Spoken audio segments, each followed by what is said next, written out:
Hello students, today we'll see the next topic in this chapter, that is a chemical screening and microcrystal test. In the previous lecture we will see about the introduction to the chemical screening. Then we have seen that what is the chemistry of color formation, what are the limitations of that, and what is the document to be required for the chemical screening. Today we'll see the next topic, that is a different chemical color test.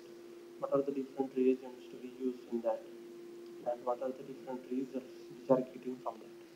So let us see one by one. So the first one is the Chen's test. So in that Chen's test, we have to use reagent 1, which is of 1% copper sulfate, which is prepared in water. Then reagent 2 is made up of sodium hydroxide, which is a 2 molar. We have to take 80 gram of that sodium hydroxide and dissolve in 100 ml. So we get the 2 molar NaOH. So place either 1 to 2 mg or 1 to 2 drops of the sample in a spot plate and add 2 drops of the reagent 1 and then 2 drops of the reagent 2 and note the color. So if the purple color is octane, we can say that the ephedrine or pseudoephedrine or phenylpropanolamine and lidocaine present, maybe present. So this is the particular example where ephedrine whenever reacted with Chen's reagent. So what happens if Chen's reagent is made up of copper sulfate, sodium hydroxide.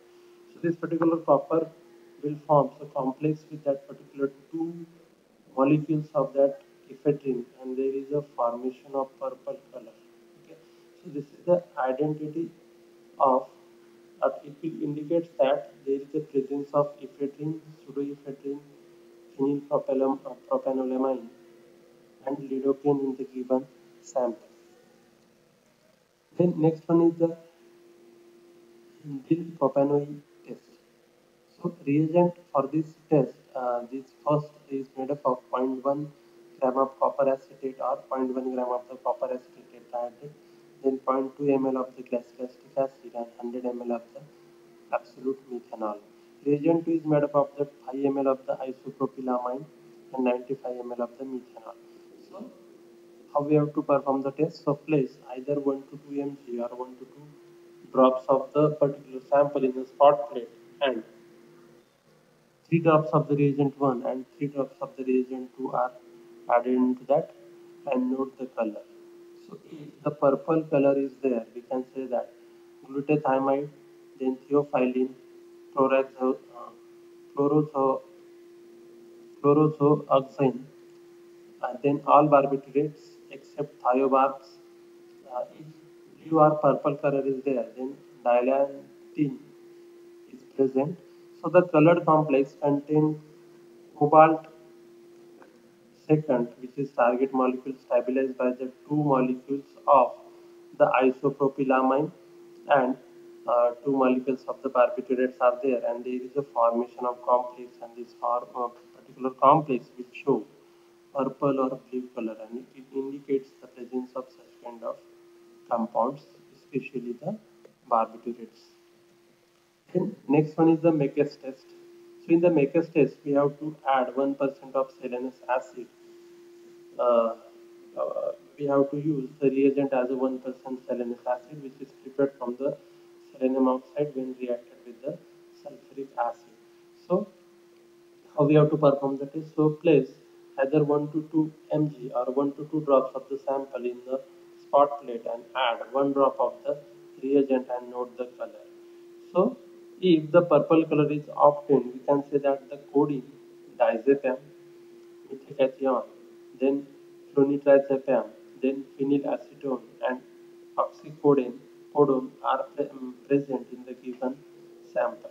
And if green color is obtained, we can say that the opiate alkaloids such as morphine and heroin are present. So this reagent oxidizes these particular opioids to a green colored orthoquinone of apomorphine heroin. Okay, so this is the particular heroin sample is there. That is a particular sample when reacted with that particular selenous acid reagent. It gives rise to the colored complex. Okay, this particular colored complex, here there is a formation of some kind of complex, and due to that complex there is a the color is obtained, either purple or green color is obtained, and we can say that such kind of alkaloids or some other NDPS are present. Then the next one is the Merkis test. So reagent for the Merkis test is the first reagent is concentrated sulfuric acid, and second one is the 8 to 10 drops of the 37% formaldehyde in 10 ml glacial acetic acid. So how we have to perform the test? So first we have to place usually 1 to 2 mg of the mg or 1 to 2 drops of the sample in a spot plate and add 1 drop of the reagent 1 and then 1 drop of the reagent 2 and note the color. So if orange to brown color is there, then N,N-dimethyl amphetamine, methamphetamine, mescaline, and glycerin type of group is present. If purple color is there, then opiate alkaloids, morphine, heroin, and codeine is present. So the brown, red, purple color is there, then we can say that the opium compound is present, or we can say the opium is present. Then if pink to violet color is there, then we can say that methadone compounds are present. Then green to black is there, we can say that the derivative of amphetamine, that is MDN, MDMA, is present if when reagent 2 is added first, and if purple to black color is there, we can say that the MD and MDMA is present when reagent 1 is added first. So according to sequence of that particular reagent, also addition of the sequence of the reagent, there is a different kinds of color is obtained. Then color formation from opiate alkaloid is most likely from a complex containing two molecules of the opiate and two molecules of the formaldehyde. So this is the Merkis test. Here we have the heroin where reacted with the formaldehyde in presence of sulfuric acid. It gives rise to the complex which is made up of the two heroin molecules and two formaldehyde molecules with a particular bonding. So bimolecular orange to brown colored carbanium ion complex is formed between two amphetamine or methamphetamine molecules in the presence of Merkis reagent, and it will choose the color. So this is the amphetamine. Whenever reacted with that particular reagent, it will give rise to the carbene complex of two amphetamine. Whenever reacted, it will give rise to the colored complex. Okay. Then next is the nitric acid test. So reagent is the concentrated nitric acid. So how you have to perform this? So usually 1 to 2 mg or 1 to 2 drops of the sample in the same manner we have to take in a spot plate. Then add 1 drop of the reagent and note the color. So if color is orange to red, we can say that morphine is present. If orange color is there, we can say that codeine is present, and yellow color is there, we can say that heroin is present. So this is the particular test which is specifically applicable to the opioid plants, such as opioid compounds such as morphine, codeine, and heroin. So this is the particular heroin when reacted with the nitric acid. So there is a formation, and there is a nitration is going to be takes place here, and there is a formation of this uh, complex, and it will give some kind of color. So the aromatic portion of the heroin, codeine, and morphine, that is benzene ring, is nitrated at the nitro alpha position, and the highly polar nitro group generates the colored complex through intramolecular ring closure via hydrogen bonding. So this is the example of the heroin. Now next one is the primary amine test. So how we have to perform the primary amine test? So for that purpose we have the reagent. First reagent, it is 1 gram of sodium nitroprusside, 10 ml of the acetone, and 90 ml of the water. Then reagent 2 is made up of 2% sodium carbonate in water. Then how we have to perform the test? So place 1 to 2 mg or 1 to 2 drops of the sample in a spot plate, then add 1 drop of reagent 1 and then 1 drop of reagent 2 and note the color. If blue color is positive, indicates there is a presence of primary amines. Then what is the test for the secondary amine?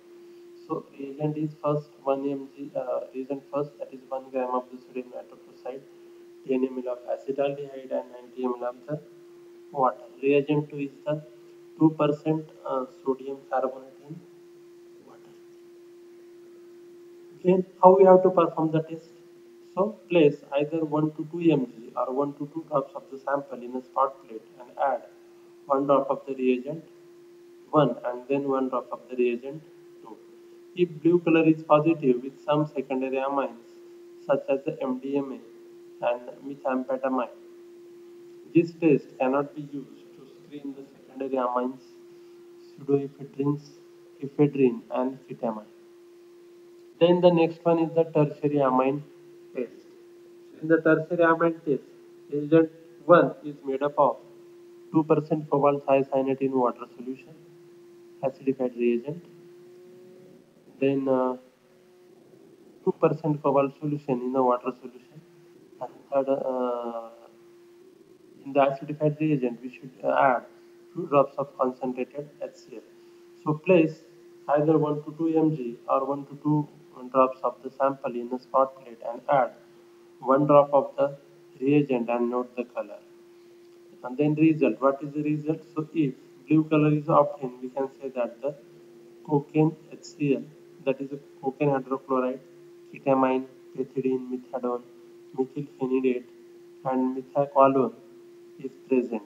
That is the test whenever we have adding the neutral reagent. If we have adding neutral reagent at that time, this particular observation is observed. Then if we have performed the acidified test, then if blue color is there, then cocaine base, then phenycyclidine, pethidine, methadone, methylpethidate, and methaqualone are present. The next one is the Van Wouts test.